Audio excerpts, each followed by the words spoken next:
സർവശക്തനാണല്ലോ എൻ്റെ ദൈവം, ഇല്ലില്ല സാധ്യമായൊന്നുമില്ല. സർവശക്തനാണല്ലോ എൻ്റെ ദൈവം, ഇല്ലില്ല സാധ്യമായൊന്നുമില്ല. അഖിലാണ്ടത്തെ നിർമ്മിച്ചവൻ എൻ പിതാവല്ലോ എന്നാനന്ദം. അഖിലാണ്ടത്തെ നിർമ്മിച്ചവൻ എൻ പിതാവല്ലോ എന്നാനന്ദം.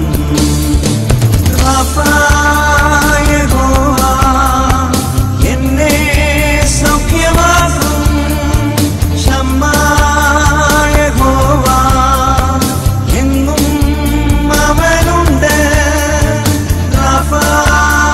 യഹോവ എന്നെ സൗഖ്യമാക്കും ശമ്മായ യഹോവ, എങ്ങും അവനുണ്ട്. ഈ ദൈവം എൻ്റെ ദൈവം, എൻ പിതാവല്ലോ എന്താനന്ദം. ഈ ദൈവം എൻ്റെ ദൈവം, എൻ പിതാവല്ലോ എന്താനന്ദം.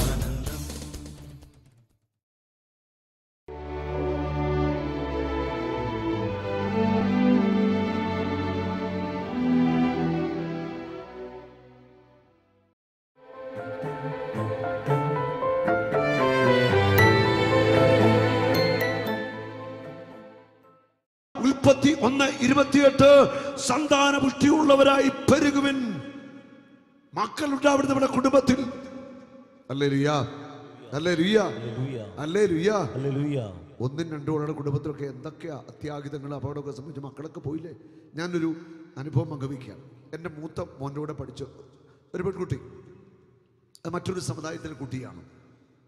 അവൾ നന്നായിട്ട് പഠിക്കുന്ന കുട്ടി, എല്ലാറ്റിനും A+ ഉണ്ടായിരുന്നു. അവളുടെ അപ്പനെ എനിക്കറിയാം. അപ്പനും അടുത്ത നാളിലും മരിച്ചു. ചെറുപ്പക്കാരനായിരുന്നു. കരളിന് രോഗം ബാധിച്ചാണ് മരിച്ചത്. അപ്പം ഈ മോള് +2 കഴിഞ്ഞ് എൻജിനീയറിംഗിന് പഠിക്കാം. അവൾ പഠിച്ചുകൊണ്ടിരിക്കുന്ന 3-ാം വർഷമായപ്പോൾ തന്നെ അവളുടെ വീട്ടുകാരാണ് ആ സമുദായത്തിൽപ്പെട്ടൊരു വളരെ വേഗം പെൺമക്കളെ കെട്ടിച്ചയക്കുന്നവരാണ്. എന്ത് ചെയ്യുന്നറിയാമോ? ഈ കുട്ടിക്ക് 18 വയസ്സ് കഴിഞ്ഞപ്പോൾ 19 ആയപ്പോഴത്തേക്കും അവളെ കെട്ടിച്ചു. ആ കുട്ടിയെ കെട്ടിച്ചു വിട്ടു. ഒരു ദിവസം എൻ്റെ മോൻ പറഞ്ഞു ഇന്നലെ കല്യാണത്തിന് പോവാം. ഞാൻ ഇത്ര ചെറുപ്പത്തിൽ കെട്ടിക്കുകയാണെന്ന് ചോദിച്ചു. ആ കല്യാണമൊക്കെ ആയി. എൻ്റെ കല്യാണം കഴിഞ്ഞു. ഇപ്പോൾ അവൾക്ക് 2 പിള്ളേരുണ്ട്. ഞാൻ പറഞ്ഞു വരുന്നത് അവരുടെ പ്രത്യേകതയാണ് 18 വയസ്സ് അല്ല 19 വയസ്സിൽ പെൺമക്കളെ കല്യാണം കഴിച്ച് അല്ല 20 വയസ്സ് കല്യാണം കഴിച്ചു വിടും. ക്രിസ്തീയ കുടുംബത്തിൻ്റെ സ്ഥിതി എന്താ? പെണ്ണിന് പഠിത്തം, നഴ്സിംഗ്, ജോലി, കാശുണ്ടാക്കണം. ഇതെല്ലാം കഴിഞ്ഞ് 28 വയസ്സ്, 30 വയസ്സ്, 32 വയസ്സ് കല്യാണം കഴിച്ചിട്ട് ധ്യാനകേന്ദ്രം കയറി നടക്കുക പിള്ളേരെ കിട്ടാൻ വേണ്ടി. നല്ല പ്രായത്തിൽ പെൺപിള്ളേരെ കെട്ടിച്ചു വിടണം. നല്ല പ്രായത്തിന് പെൺപിള്ളേരെ കെട്ടിച്ചു വിടണം. 28-ാം വയസ്സിലല്ല പെൺപിള്ളേരെ കെട്ടിക്കേണ്ടത്. ആ മക്കൾ ഇപ്പോൾ എപ്പോഴാണ് കിട്ടുന്നത്? 35-40 വയസ്സാകുമ്പോഴാണ് ആൺപിള്ളേരെ കിട്ടുന്നത്. 2ാം കെട്ടുകാരെ തേടുന്നതാണ് നല്ലത്. മക്കളെ കെട്ടിക്കാൻ ഒരു സമയമുണ്ട്. 25 വയസ്സിന് താഴെ പെൺമക്കളെ കെട്ടിക്കണം, ആൺമക്കളെ കെട്ടിക്കണം. അതിനുള്ള ഒരു ബലവാ ഇവിടെ മാതാപിതാക്കൾക്ക് വേണ്ടത്. ഇനി ബാക്കിയുടെ കേട്ടോ. ഞാൻ ഇപ്പോൾ ഈ പറഞ്ഞ പെൺകുട്ടി അവളെ 18 വയസ്സിൽ കെട്ടിച്ചു, അല്ലെ 19 കെട്ടിച്ചു. 20 വയസ്സാകുമ്പോൾ അവൾക്ക് ഒരു കുട്ടി. അവർക്ക് സന്താന നിയന്ത്രണം മറ്റു പരിപാടിയൊന്നുമില്ല. ഒരു 30 വയസ്സാകുമ്പോഴത്തേക്ക് മിനിമം 5 കുട്ടികൾ അവർക്ക് ഉണ്ടാകും. 30 വയസ്സാകുമ്പോൾ ഇവിടെ കത്തോലിക്ക പെണ്ണിനെ 30-ാം വയസ്സിൽ കെട്ടിക്കാൻ ആലോചിക്കുന്നുണ്ട്. ഇവിടെ ഒരു പെണ്ണിന് 5 കുട്ടികളായി കഴിഞ്ഞു. ഇനി അവളുടെ മൂത്ത കുട്ടി, ഈ അമ്മയ്ക്ക് 40 വയസ്സാകുമ്പോൾ മൂത്ത കുട്ടിക്ക് 20 വയസ്സ്, അതിനെ കെട്ടിക്കുന്നു, അല്ലെ അവൻ കിട്ടുന്നു. അവിടെ ചെറുപ്പക്കാർ വളരെ വേഗം കല്യാണം കഴിക്കും. ആ സ്ത്രീ 80 വയസ്സ് വരെ ജീവിച്ചിരുന്നാൽ 4 തലമുറയെ മകന്, കൊച്ചുമകൻ്റെ പേരക്കുട്ടിയുടെ കുഞ്ഞിനെ മടിയിലെടുത്ത് വെച്ച് താലോലിച്ചിട്ടേ ഈ അമ്മ മരിക്കത്തുള്ളൂ. കത്തോലിക്ക കുടുംബത്തിലെ സ്ത്രീകൾക്ക് ഈ ഭാഗ്യം ഉണ്ടാവത്തില്ല. മകൻ്റെ കൊച്ചിനെ മടി വെക്കാൻ ഭാഗ്യം കിട്ടിയാൽ അത് ഭാഗ്യമെന്ന് കൂട്ടിയാൽ മതി. ശരിയാണോ? ശരിയാണോ? ശരിയായി പറഞ്ഞത്. ഇന്ന് കത്തോലിക്കന്റെ എണ്ണം കുറഞ്ഞുകൊണ്ടിരിക്കുക. മക്കളെ വേണ്ട, മാക്സിമം 2 അല്ലെ 3 അല്ലെങ്കിൽ അതിൽ കൂടുതൽ പിള്ളേരെ വേണ്ട. ചിലക്ക് 2 മതി. ഈ കാലമൊക്കെ പോയി. അതുകൊണ്ട് നല്ല തീരുമാനമെടുക്കണം. നമ്മുടെ കുടുംബത്തിൽ ദൈവം എത്ര മക്കളെ തരുന്നോ മക്കളെ തരട്ടെ. എത്ര മക്കൾ ജനിച്ചാലും അപ്പനും അമ്മയും പ്രാർത്ഥിക്കുന്നവരാണെങ്കിൽ നിങ്ങളുടെ കുടുംബത്തെ ദൈവം അനുഗ്രഹിച്ചുയർത്തും. ഞാനൊരു അനുഭവം പറയാം. എൻ്റെ നാട്ടിൽ ഒരു സ്ഥലമാണ് വെച്ചൂച്ചിറ എന്നൊരു സ്ഥലമുണ്ട്. അവിടെ ഉള്ള ഒരു ഫാമിലി, അവിടെ 18 മക്കളുണ്ട്. ഒരു അപ്പനും അമ്മയ്ക്കും, പാവപ്പെട്ട കുടുംബമാണ്. ആ അപ്പനും അമ്മയും കഷ്ടപ്പെട്ട് പണിത് അങ്ങനെ അധ്വാനിച്ച് ആ കുടുംബം ജീവിക്കുക. അവിടുത്തെ ഒരു മകൻ ഇപ്പോൾ കുവൈറ്റിൽ ജോലി ചെയ്യുന്നു. എൻ്റെ ഭാര്യയും എല്ലാം അവിടെയാണ്. ആ മകൻ ആദ്യമായിട്ട് വർഷങ്ങൾക്ക് മുമ്പ് എൻ്റെ ധ്യാനത്തിൽ പങ്കെടുക്കാൻ വന്നു. അവന് നേഴ്സാണ്. ആ ധ്യാനത്തിൽ അതൊരു വലിയ അനുഭവമായിട്ട് അവന് മാറി. അന്ന് അവൻ പറഞ്ഞു, അവൻ്റെ പെങ്ങന്മാരൊക്കെ കല്യാണം നടക്കാറുണ്ട്, അവരൊക്കെ നേഴ്സാണ്, ജോലിയൊക്കെ ചെന്ന് ഡൽഹിയിലൊക്കെയാണ്.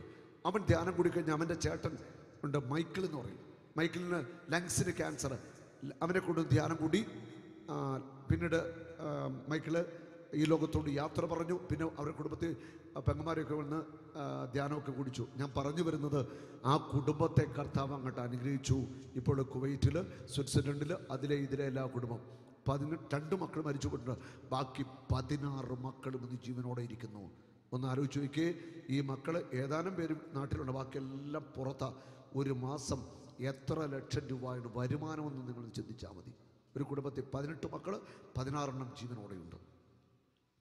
കഴിഞ്ഞ വർഷം ഞാനും കടിയൊക്കെ അച്ഛനോടൊക്കെ അവിടെ കൺവെൻഷനിൽ വന്നപ്പോൾ അവന് സജീവമായിട്ട് അവിടുത്തെ ജീസസ് യൂത്തിലുണ്ട്. എല്ലാ കാര്യത്തിലും സജീവമായിട്ട് ആ ചെറുപ്പക്കാരനുണ്ടായിരുന്നു. ബിക്കി എന്നാണ് അവൻ്റെ പേര്.